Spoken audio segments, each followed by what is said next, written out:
السلام علیکم سفی نیوز میں خوش آمدید۔ آج کی اس ویڈیو میں ہم آپ کے ساتھ سعودی عرب سے 5 اہم خبریں شیئر کریں گے۔ 5 خبریں اہم ہی ہے، ویڈیو کو پورا ضرور دیکھیں۔ بنا وقت گوائے پہلا خبر آپ کے ساتھ شیئر کرتا چلے۔ پہلا خبر 21 برس سے کم عمر افراد کو سگریٹ کی فروخت پر پابندی کی امکان کے حوالے سے ہے۔ یہاں پر خبر آئی ہے سعودی عرب میں انسداد تمباکو نوشی کمیٹی کی جو سیکریٹری ہے جنرل ڈاکٹر منصور القحطانی نے کہا ہے کہ سعودی عرب میں 21 برس سے کم عمر کے افراد کو سگریٹ فروخت کرنے پر پابندی کے لیے قانون کا مسودہ تیار کیا جا رہا ہے۔ یعنی ابھی تک تو یہ قانون منظور نہیں ہوا ہے، لیکن آنے والے دنوں میں 21 برس سے کم عمر کے جتنے افراد ہیں تمام تر بقالوں اور مارکیٹوں پر یہ پابندی لگایا جائے گا کہ آپ ان کو سگریٹ فروخت نہیں کر سکتے۔ تو جب یہ قانون منظور ہوگی تب اس پر دوبارہ سے ویڈیو بھی ضرور بنا دیں گے۔ تو یہ پہلا خبر تھا۔ بڑھتے ہیں دوسری خبر کی جانب۔ دوسرا خبر یہ ہے، جیسے کہ جمعے کے دن میں نے آپ سب کو آگاہ بھی کیا کہ وزارت الحج اور عمرہ نے داخلی حج جو رجسٹریشن ہے وہ شروع کی ہے۔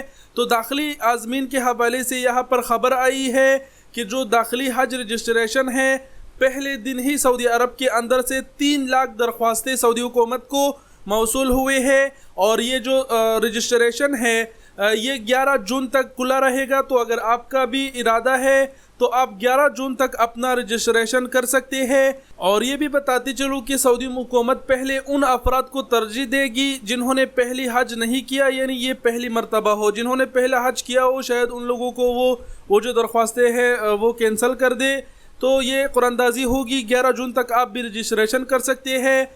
دوسری خبر یہ تھی۔ تیسرا خبر یہ ہے کہ کچھ افراد جو ہے وہ حج پیکیجز کے حوالے سے پوچھ رہے تھے کہ سعودی عرب کے اندر سے جو حج پیکیجز ہے وہ کتنے کے ہیں۔ تو اسکرین پر آپ دیکھ پا رہے ہیں 3 پیکیجز ہے۔ سب سے پہلا پیکیج جو ہے وہ 14,737 ریال کا ہے، اور دوسرا پیکیج 13,043 ریال کا ہے، اور تیسرا جو پیکیج ہے وہ 10,238 ریال کا ہے۔ اس میں کیا کیا فیسلٹی ہے وہ آپ خود بھی اسکرین پر دیکھ پا رہے ہیں۔ تو یہ تیسری خبر تھی۔ بڑھتے ہیں چوتھی خبر کی جانب۔ چوتھا خبر یہ ہے کہ سعودی عرب میں جیسے کہ آپ سب جانتے ہیں کہ بھیک مانگنے والوں کے خلاف تفتیشی مہم جاری ہے۔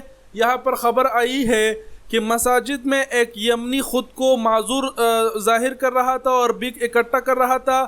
گرفتار ہونے کے بعد سعودی حکومت کا کہنا ہے کہ پتہ چلا کہ وہ معذور نہیں تھا۔ ویڈیو میں سعودی حکومت نے مزید بھی دکھایا ہے، امن العام نے، کہ مزید افراد بھی گرفتار ہوئے ہیں۔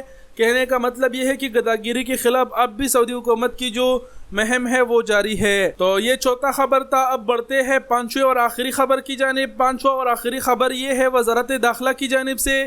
وزارت داخلہ نے اس ہفتے کی رپورٹ جاری کیا ہے اور کہا ہے کہ اس ہفتے یہ جو ہفتہ گزر گیا 13,702 افراد گرفتار ہوئے ہیں، اور 13,702 میں 8,362 نظام الاقامہ کی خلاف ورزی پر گرفتار ہوئے ہیں، اور 3,513 نظام الحدود اور 1,827 نظام العمل کی خلاف ورزی پر گرفتار ہوئے ہیں۔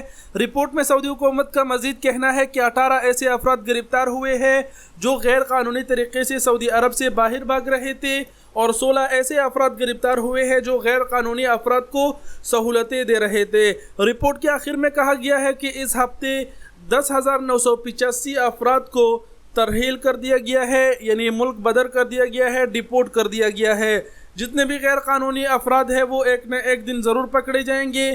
بس کوشش کریں کہ خود کو قانونی بنائیں۔ اور یہ تھا 5واں خبر جو ہم نے آپ کے ساتھ شیئر کیا۔ ویڈیو دیکھنے کا بہت شکریہ۔ اپنا بہت سارا خیال رکھیے گا۔ اللہ حافظ۔